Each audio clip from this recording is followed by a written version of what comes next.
You know, the saying that what you do in the darkness will always come out in the light is why Urban Meyer got fired. You reap what you sow. Trevor Lawrence also does not look to me like he's processing the information very quickly yet. I'm not saying the Jags are alive. I'm simply saying they are not quite totally dead. Patterson's kick is up. The field goal is good! The Jaguars have won it! They have come back from 27-0 to win the game and move on! How good is that? Don't call it a comeback. Hey, the Jags are back, baby, from worst to first. Duval. I don't know which is right. Nah, the first one was right. I heard it enough. Hey, plus, we're going to have another entire offseason dedicated to this man, the GOAT, Tom Brady, and should the NBA fix the dunk contest? From Wondery, I'm Ryan Shazier. And I'm Dave Dameshek. And this is Don't Call It a Comeback. Don't call it a comeback. I've been waiting on this moment my whole life. Can't call it a comeback. Everybody to your feet, make arenas rise. Yeah, I'm saying from the left to right, we get it on tonight. We do it all, but we don't back down. Just give me one shot, one chance, I'ma take it. Fixing up the game, but these records I keep on breaking.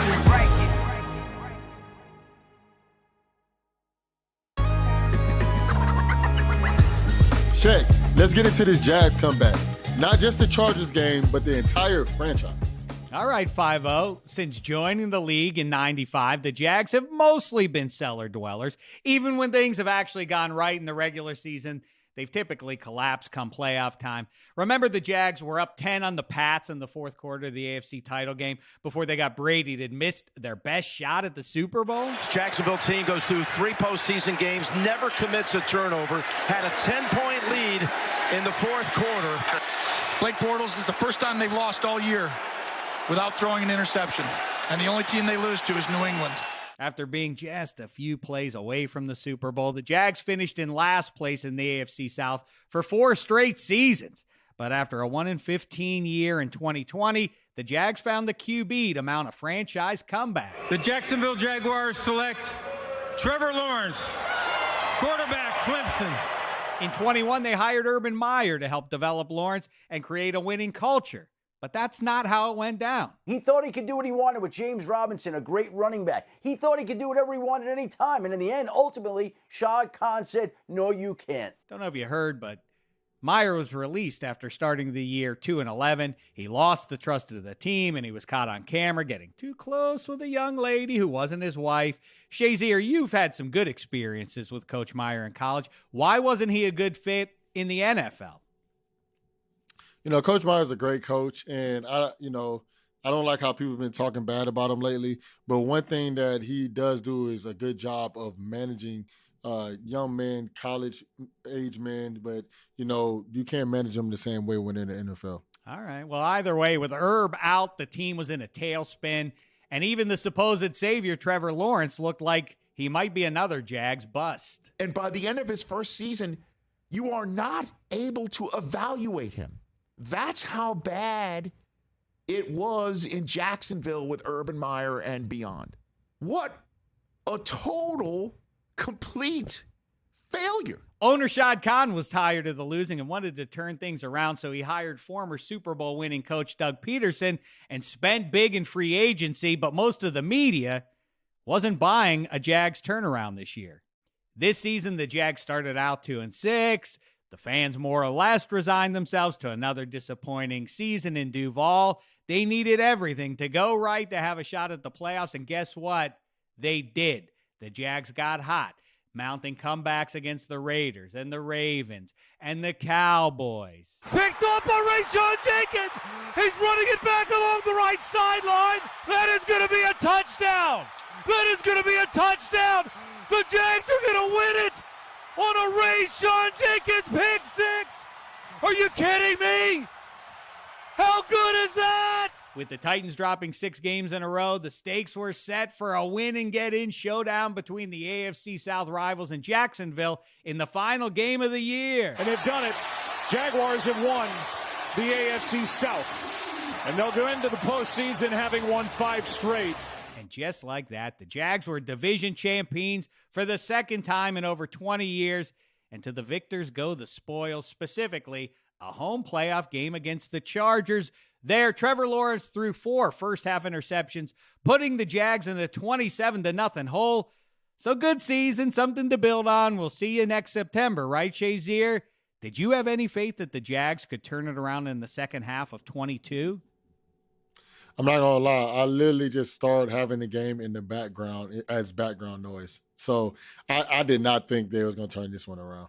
But guess what? The comeback Cats, if in fact that's what we're going to call them. I don't know. We can maybe punch up that nickname. We'll do that later.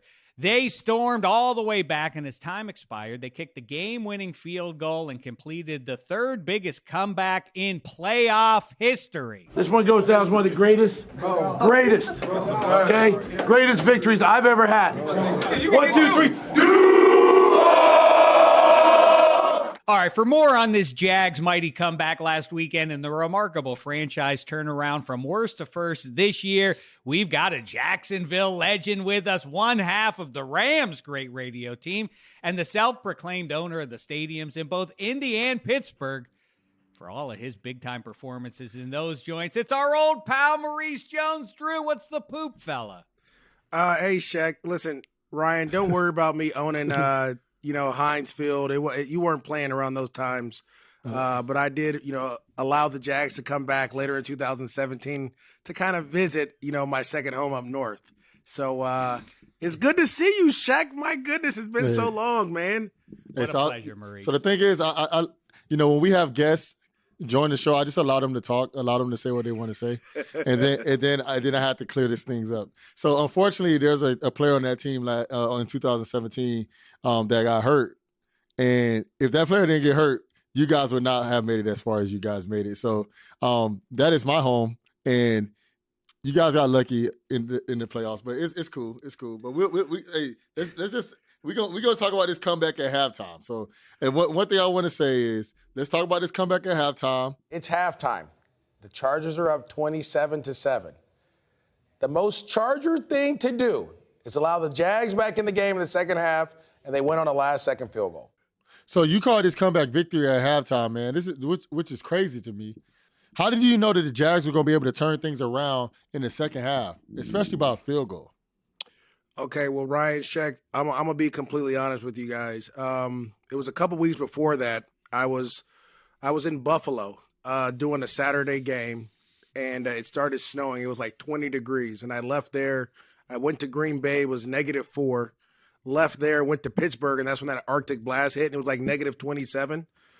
And on air, I said to the football gods, whatever I've done, I'll take the lashings for the Jags to at least get one victory in the playoffs. So, no matter what happened in those playoffs, I knew that the Jags were going to find a way to come back. I didn't listen. In all honesty, I was just getting ragged by a bunch of people at work, and I was like, listen, man, it's the Chargers. Shek, we've always talked about this. They're going to charge. I mean, this has been going on, I don't know, since the 90s, I feel like. And so they get up big, but they tend to play tight. They couldn't run the football.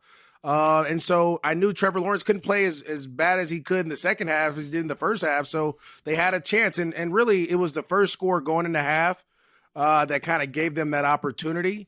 And, man, it was just an onslaught just kind of came out. And, man, what a job they did. I was just throwing, paint at the ceiling or paint at the wall, and it stuck just on that one. Hey, but those are always good. But you said, but by a field goal, though. Like, you even called it. You was like, they're going to win by a field goal. And then it's like everything you said happened. I was in studio in the green room screaming because I was like, it's going to happen. And, our producer Wirtz was there. Chris Rose, the host of the Game Day Final show, was there. And they were all hating. It was other people there hating. Talking about, we're not going to talk about the Jags, but look, it was just something I threw at the wall, man. I can't act as if I was, looked into a crystal ball or anything like that. To be honest, I actually called the Bengals Ravens score too. I said 24-17, and then or 23-17 is what I said, and they went 24-17. But then I said the Cowboys were going to lose to the Bucs. So, you win some, you lose some. Maurice, don't listen. I think to the victor go the spoils here. Don't pull back the curtain and say that you also picked the Bucks to rally there. Make it like, yeah, I'm a seer. Everybody should pay attention to me and only me. But all right, let's get in the Wayback Machine here, or at least a year ago machine. How bad? I mean, it was pretty clear from the outside looking in that things were not going great with the Urban Meyer experience there. But exactly how dark was it? Because this is a wild turnaround from year to year, from Herb with all the hype to Doug Peterson, who kind of got left on the side of the road by the Eagles not too long after he won the Super Bowl. Yeah, Shek, it was toxic, man. From my understanding, I wasn't really around. From my understanding, there's a lot of rules being broken. Obviously, you saw them get fined a bunch. There wasn't a lot of coaching. It was more yelling and talking down to players. And look, at the end of the day, we know winning cures it all. And they went on a losing streak there where I think they lost, 14 games or something crazy straight. Urban Meyer's not used to losing. And so he started to turn on some of his coaches, and you're starting to hear the rumors come out. And it was too much for him. He's a college coach. He used to stay in college. He came to the pros where, and I personally believe this, that, in the NFL, you get 1 to 2 first-round picks. In college, you could have 15, right? And you don't get the spoils of having the top recruiting class over and over and over again to replenish guys that leave. And you actually have to coach. And I'm not saying that Urban didn't coach, but Urban was a CEO. He overlooked everything, right? His job was to manage and put things in place, and it just didn't work out for him. Where Doug Peterson came in with answers, right? If you have a first-round pick, a number 1 overall pick at quarterback, you got to give him resources, guys that he can lean on. So if you look at it, he has an OC, he has a quarterback coach. They put an older veteran guy in there, and C.J. Beathard, who ran a similar system. You have Doug Peterson, who played in the NFL, coach, won a Super Bowl. So he has a plethora of guys who can give him that knowledge when something doesn't go right or someone played in a bad situation.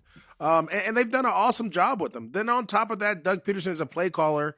I mean, he won a Super Bowl with Nick Foles, right? So you know that he has the ability to put guys in space, and they added talent around him. And I thought this offseason was huge. Now, from worst to first, I mean, a lot of things have to happen, right? When you talk about the Colts and Matt Ryan, that doesn't work out. The Houston Texans, they're the Texans. And then the Tennessee Titans trade away A.J. Brown, which I thought was the biggest move for the Jags to kind of make that turn, was that you don't have to see A.J. Brown. Now you can focus everything on Derrick Henry. And as great of a coach as Mike Vrabel is, if you don't have A.J. Brown out there winning one-on-ones and double coverage, it makes it tougher. And so I think Derrick Henry finally saw that, and the Jags were able to make a great push. And then you got the Chargers game where the Chargers jump out on them, and they're doing all this great stuff. But the epitome, that game was kind of the epitome of their season, right? Where they went 2-6, and then they went 6 and I want to say 7-2 or something like that, whatever the last record was, but they turned their season around in the second half. And just like that game, they played terrible in the first half. In the second half, they turned it around. Now they're going against the Kansas City Chiefs. And Shek, as you know, the Chiefs are my 4th favorite team in the National Football League. That's tough to deal with, man. You can't turn the ball over like that and expect to beat the Kansas City Chiefs. So hold up, 4th. Like you can't. I had this conversation with my son the other day.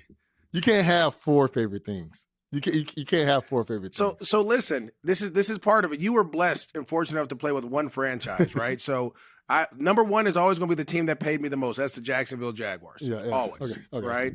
Number 2 is going to be the Los Angeles Rams because they pay me currently and they got me a Super Bowl ring. Yep. Number 3 is the Las Vegas, we call it Los Oakland Raiders because they gave me a quick stint back home. And then the Chiefs, and then number 5 is the Miami, because who doesn't love Miami, right? So I always try to root for the teams that you get a winner in the Chiefs, great city in Miami, and I love Pittsburgh too. Pittsburgh is in the top 10. And it's 32 teams. You told top 10. Come on, yeah, man.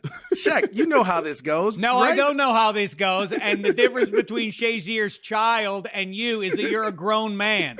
You can't root for more. I mean, in the same division, I like the Chiefs and the Raiders. I mean, that's not the Raiders paid me, man. I got it. Once a Raider, always a Raider. The Chiefs are just, Eric Bieniemy, Patrick. That's my homeboy. I get there's just so much going on. All right, now it's his homeboy too. Okay. Don't call it a comeback.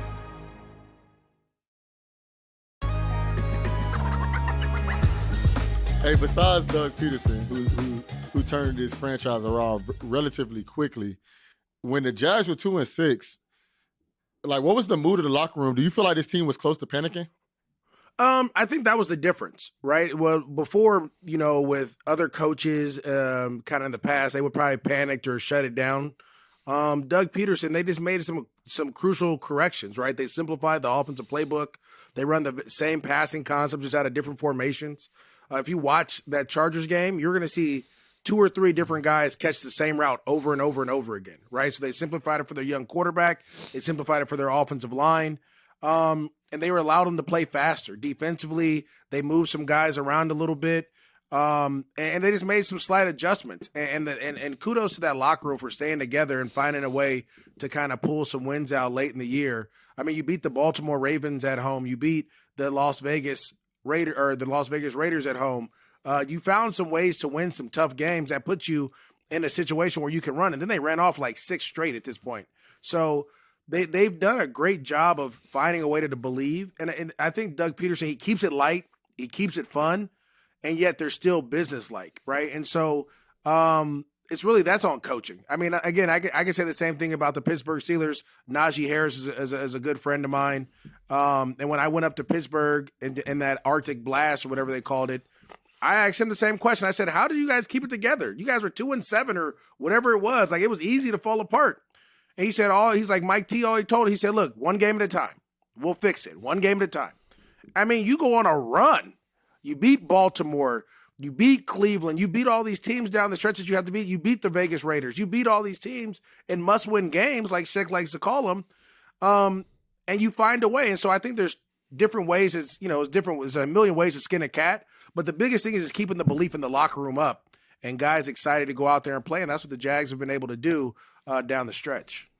Is that, you almost sucked me and Shazier into a conversation about the Steelers, and that would not be difficult to do, Maurice. But let's keep our eye on these.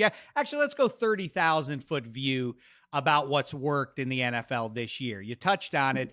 It's funny, you would think at the NFL level, X's and O's, and how complicated you can get, and the play designs and everything else. It seems like a through line from Danny Dimes to Brock Purdy to Trevor Lawrence this year. It's the coaches that acknowledge, all right, we got a young guy in here, and if you task his brain with too much, that's not going to be good. Is that basically the answer? Is simplify 1 or 2 reads, and if not, take off running, fella. Yeah, I think that's what it's come down to, especially now, right, in crunch time. You don't want your quarterback to be overthinking or, I got to do this, and this. Like, no. Your job is to strictly find the open guy and get him the ball. Here goes to say we're going to run the similar concepts or same concepts at a different formation so your eyes are always in the same area and you can kind of get those repeat plays in. The other thing with the Jags, they've been able to run the football too, right? And we've always talked about this, how important running the football is for a quarterback because that's a play that he gets to rest. Where if you look at Josh Allen, for example, with the Buffalo Bills, he is the running game. So he doesn't get to rest. He doesn't get that play off where it's just like, all right, here, we're just going to hand the ball off and you don't have to think or do anything. Just do your little play fake, take a deep breath and go. No, he is the running game. So he's in 95% of the plays.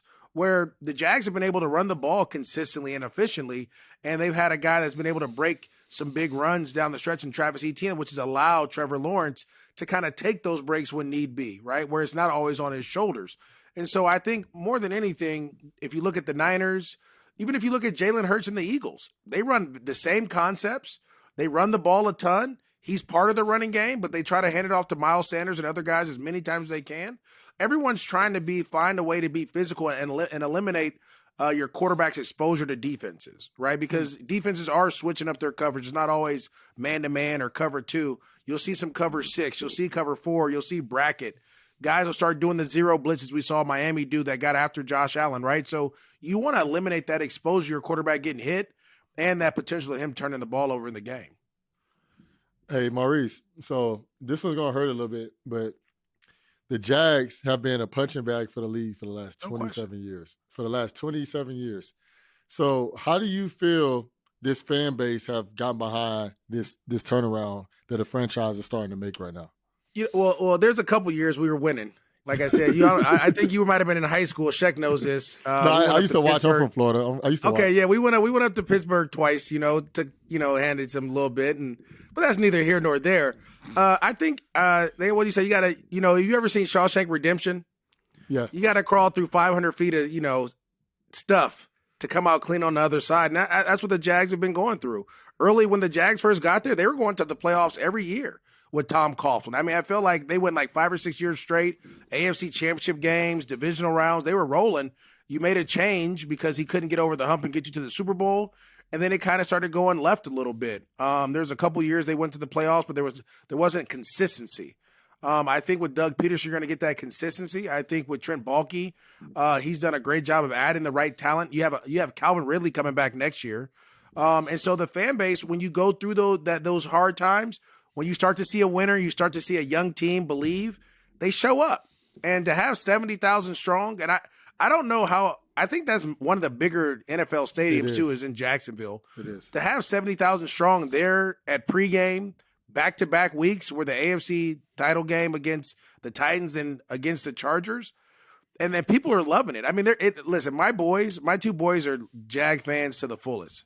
My oldest one, all he does is get beat up by his friends on Instagram or whatever about how bad the Jags are, because everyone in this area, where I'm from the Bay Area, they're all Niner fans.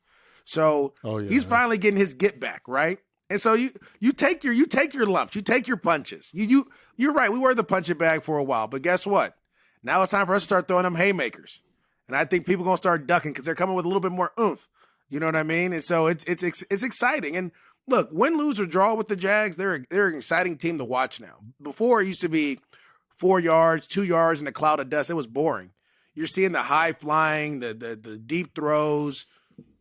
If there are mistakes being made, they're whatever, you beat Dallas in Jacksonville 40-34.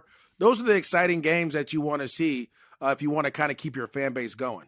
If you said haymakers, not jabs, but you said haymakers. So what you saying haymakers, I need to hear from you. And I'm not trying to hear you throw stuff at the wall. I want to hear what you actually think.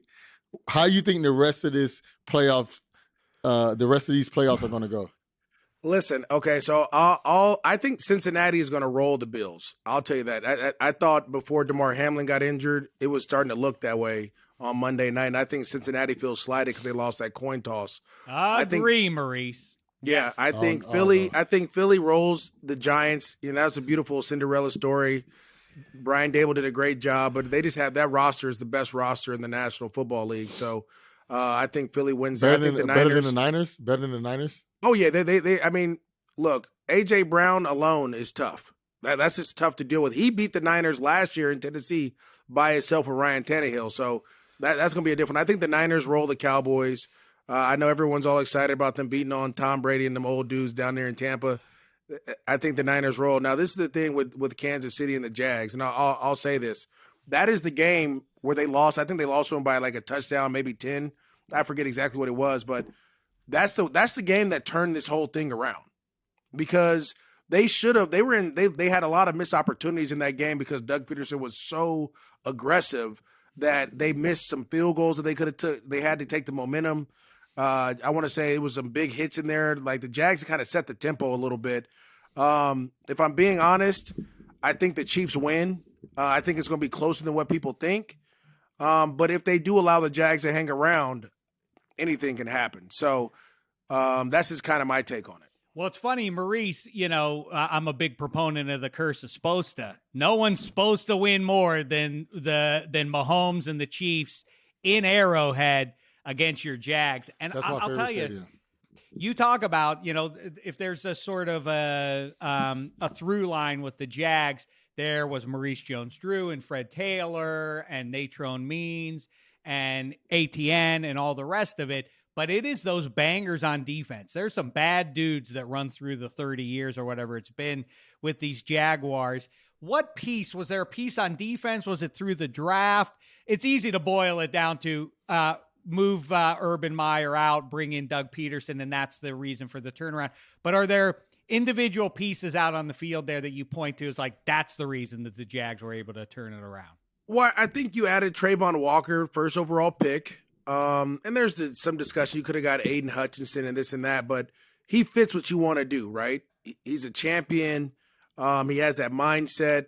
And even though he hasn't gotten to the quarterback as much as you want, he continues to get consistent pressure. He allows Josh Allen to get one-on-one. And then there's their interior guys as well that are there's probably like 4 to 5 of them that kind of get consistent pressure when they're passing. And then Lloyd, who can blitz. And then they went and revamped it through the draft, which I thought was important. And so to me, they added the right pieces to go out there and play. You added Darius Williams, who's going to start at corner for you, who won a Super Bowl with the Rams. So he has that knowledge of playing. So they added the right pieces defensively. And what it does is it allows guys to be in the right spot. It was kind of like when we used to always talk about, like when you add that one receiver and it puts everyone into their right spot, right? So you add Stephon Diggs to the Bills. Now Cole Beasley is a number 3 instead of a number 2. Gabe Davis goes from number 1 to number 2. And now all of a sudden Josh Allen has these great years, right? And so to me, that's kind of what they did on the defensive side. They added 2 or 3 pieces to shore up that front 7. They allowed the back end to stay and have that consistency and the camaraderie. And then the communication with all that. And they figured out Rashawn Jenkins is playing lights out. So they've added pieces, and those pieces will kind of come in and implement themselves into the system. And then all of a sudden, like, you have some leadership. You have some guys taking it personal. You have guys wanting to win, wanting to make the play. I mean, just again, the play against the Titans, Rashawn Jenkins comes off the edge. The offense was stinking. Comes off the edge, sacks the quarterback, ball shoots out.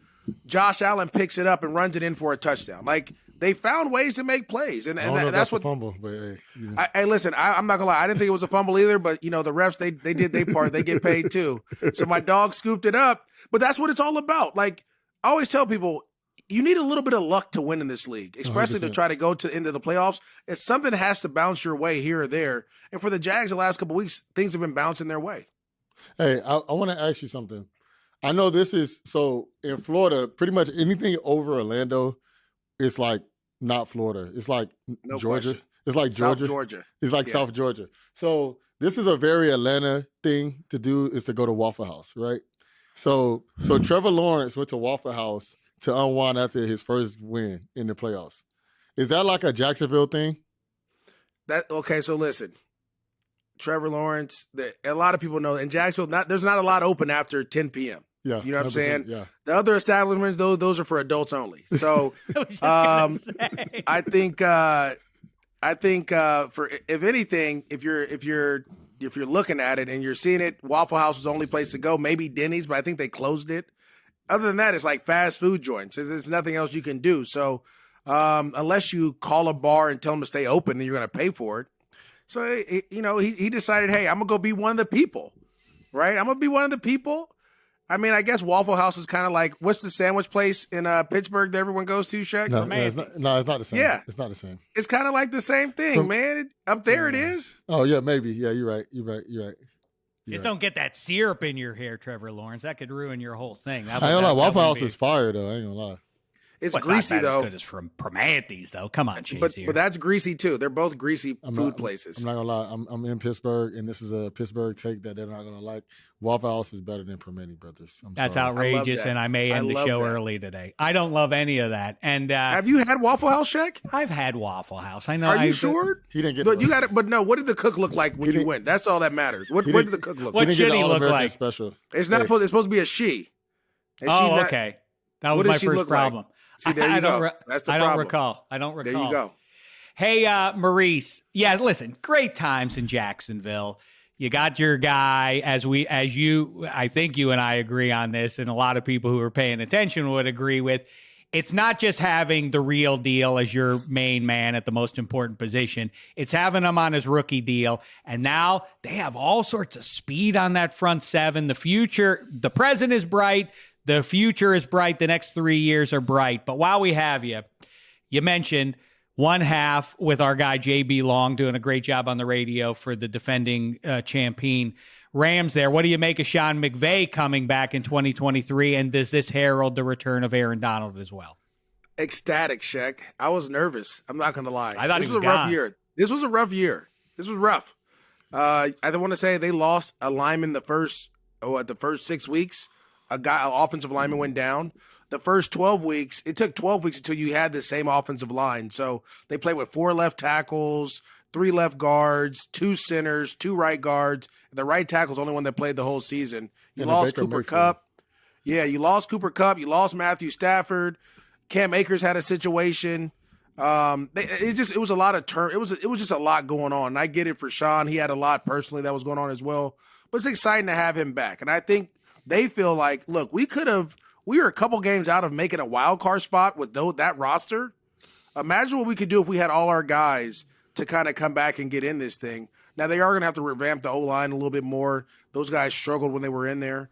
They're going to need to run the ball a little bit more. I think Matthew Stafford is going to have to do more of this rollout offense instead of straight drop back stuff that they've been doing.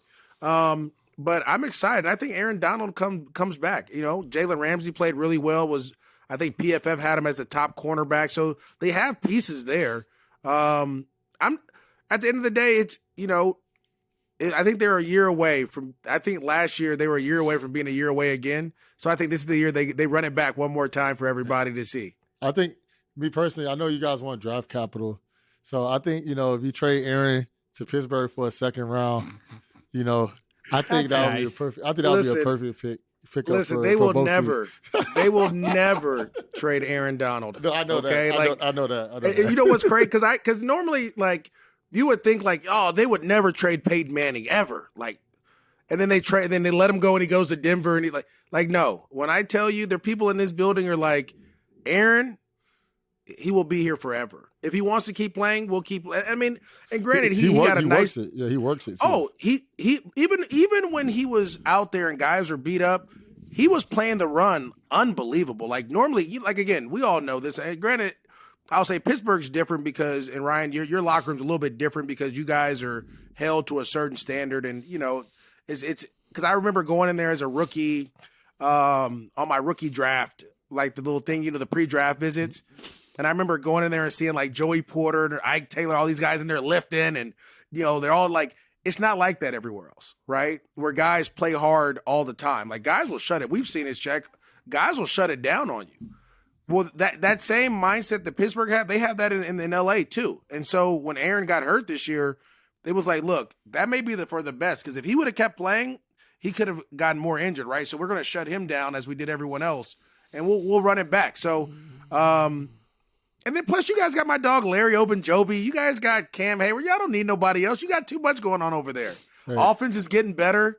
I mean, you guys are fine. He's a Pittsburgh kid. You know, he wanted to play for He lives in Pittsburgh, too. He loves Pittsburgh. Yeah, I know. I was like, bro, he's a friend of mine. He's a good friend. Yeah, I'm like, bro, you could be in L.A. or Pittsburgh, or you go back to Pittsburgh? Like, loves Pittsburgh. So funny. Yeah, that's where he's from. Maurice is the best. You just heard why there. I'm happy for your boys. The elder boy. This is the best thing, Shazier. At the height of Maurice Jones-Drew's brilliant career, Hall of Fame border career, his son's favorite player on the Jags was Josh Scobie, the kicker. Hey, and then y'all traded him to us, and he did terrible. He stunk. He did terrible because he left his family in Florida. He's a family guy. They should. Right. I told Shek that. I said, hey, you got to make sure everyone comes up, otherwise he doesn't do well. But hey. He's good at golf, though. That was bad. Scobie coming to Pittsburgh was bad. Maurice Jones-Drew coming on. Don't call it a comeback. Great banner even. Thanks so much, Maurice. Make sure you're checking him out. Well, you know, NFL Network. He's all over the place year-round, flapping his gums about pigskin. You're going to be calling the Super Bowl on the radio in the UK. Or you won't be in the UK. People in the UK will hear Maurice's voice there. Either way, we appreciate hearing your voice and seeing your face today. That was good to see you, Shek, man. I can't wait. We got to get together when I get back down to LA, man. Can't wait. Don't call it a comeback.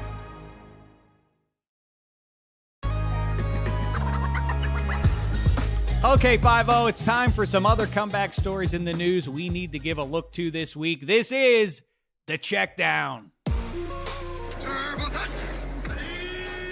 The Buccaneers lost to the Cowboys in embarrassing fashion on Monday night. Tom Brady, for as good as he's looked for the past 2 decades, looked plumb awful. Shazier, will Tom Brady come back next season, or more importantly, should he? I'm going to be honest. Nowadays, I don't even know what I should think when it comes to Tom Brady. Because when you expect him to retire, he stays. When you expect him to stay, he retires. And to me, especially what's going on with his personal life, I think right now, I think that Tom just is still trying to figure out what he's going to do. So when it comes to, as an NFL fan, I would love for Tom Brady to continue to stay into the league because you get to watch greatness. And the thing is, we don't know the next time we'll see another guy like Tom Brady. Obviously, Patrick Mahomes, we have all these young quarterbacks, but we don't know if any of them will end up being a Tom Brady, somebody that has 7 Super Bowls, somebody that has the most passing yards ever in all these championships, all these touchdowns. So it would be lovely to just continue to watch him play. But for someone to see the game continue to grow, I think, it might be time for Tom to step aside and let all the young guys to prove what they can do and start winning their championships too. So as for me, I hated playing against him, but it's always fun to watch. And to me, I think the only reason that Tom would come back is that if he has the weapons, if he has an O-line, if he has a receiving core, if he has an offensive coordinator that he can talk to about, hey, this is what I like to run, this is what you like to run, and then has a defense that can sustain it. So it's only a few teams that Tom could possibly go to. A 49ers is one of them. A Jets is probably another one. But teams that are already have all the pieces in place, the only thing they need left is a quarterback. So I think that's the only way Tom comes back. Yeah, it's all of a sudden feels like, yeah, he's a great finishing piece for a would-be contender, and there are a number of examples out there where you could transition from 1 year to a longer-term option in 2024. The question is now, if he looks like he did against Dallas, is there really a team that wants him as their starting quarterback even for one season? Sad to say. He stiff-armed Father Time as well as anybody in sports history, but Father Time is going to win in the end one way or the other. Boy, it's amazing the reality of pro football these days. If you don't go all the way, it almost certainly indicates that major changes are going to go down. That's what's going on with the Chargers. We already dug in on the Jags. Let's talk about the loser of that game. How do Herbert and Staley come back from what's a pretty woeful loss? They've already shown the door to the offensive coordinator and the QB coach. What else can they do?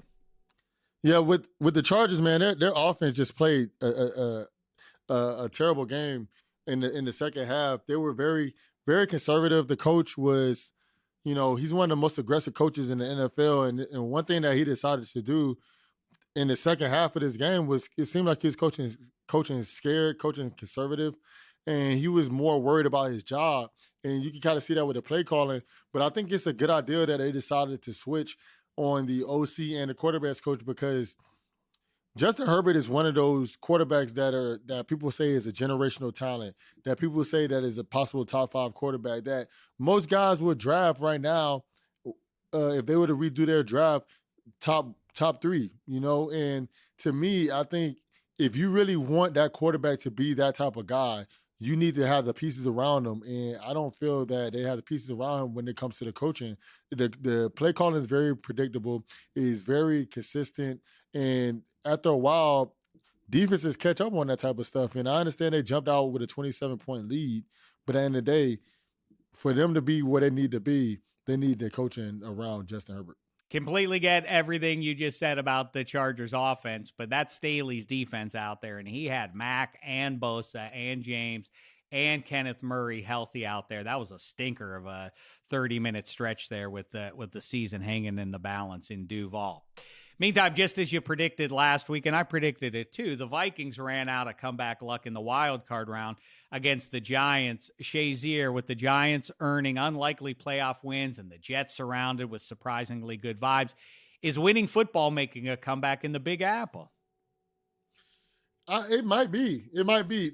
The one thing that I really like about what's going on in New York is that both of those are big market teams. Obviously, the Jets, their fans are fair weather, but they still are loyal. And New York, is the Giants.